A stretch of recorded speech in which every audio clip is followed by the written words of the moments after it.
airplane ride one time, and I don't remember. I think it was Oklahoma City back to Houston when I was doing seminars. And just as we sat down, a nice-looking young lady to my left or right, left, I was at the window, and she looked like maybe mid-30s, 40 years old, attractive lady.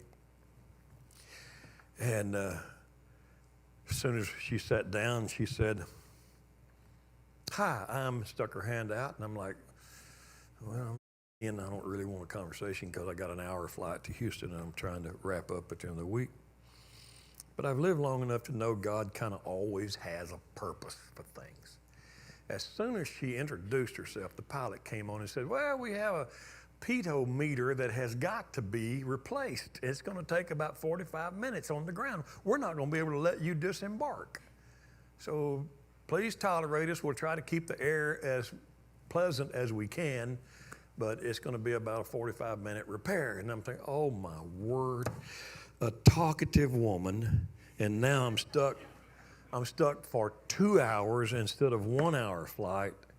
And so I just turned my body language and looked out the window, kind of hoping that she would feel snubbed and leave me alone, and she was having none of it. And I'm glad she didn't, because in a moment or two, she said, she started just chattering. And she said, "Well, what do you do? What are you? What do you do for a living?" And I said, "I'm a pastor of a church in Houston." She said, "You don't look like a pastor." No. Well, I don't know if that's a compliment or not. I said, "What do you do?" She said, "I'm a witch." And I said, "Well, you look like a witch."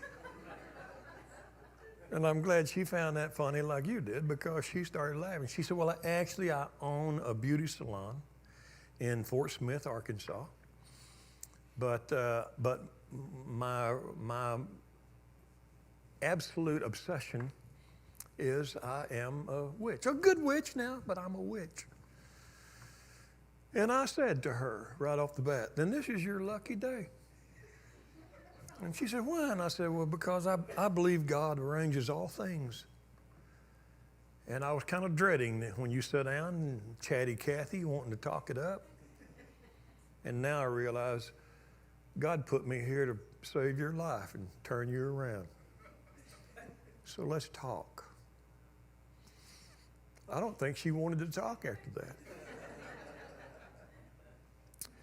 But I watched a complete transformation come over her. She was flying to Houston to meet a man that just passed through her salon and wined and dined her, and she was flying to meet him in Houston and have a rendezvous for the weekend.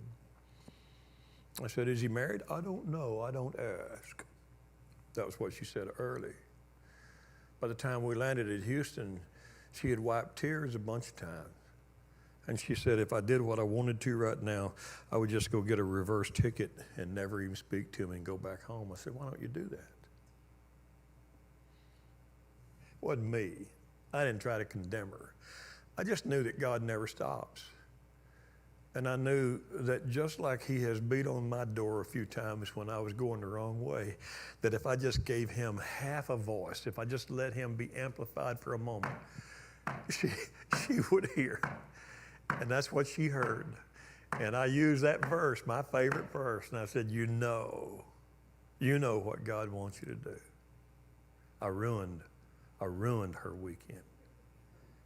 I'd like to think I also brought a blessing to her, because she let me know she was not going to be good company. She was probably going to have to fly back. And I said, don't forget this moment. You know what I know?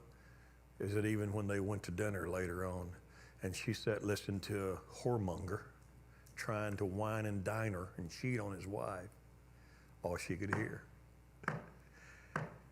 There's no force to God knocking. He's not like imposing his will, and he just said, I'm here. I'm always here, knocking.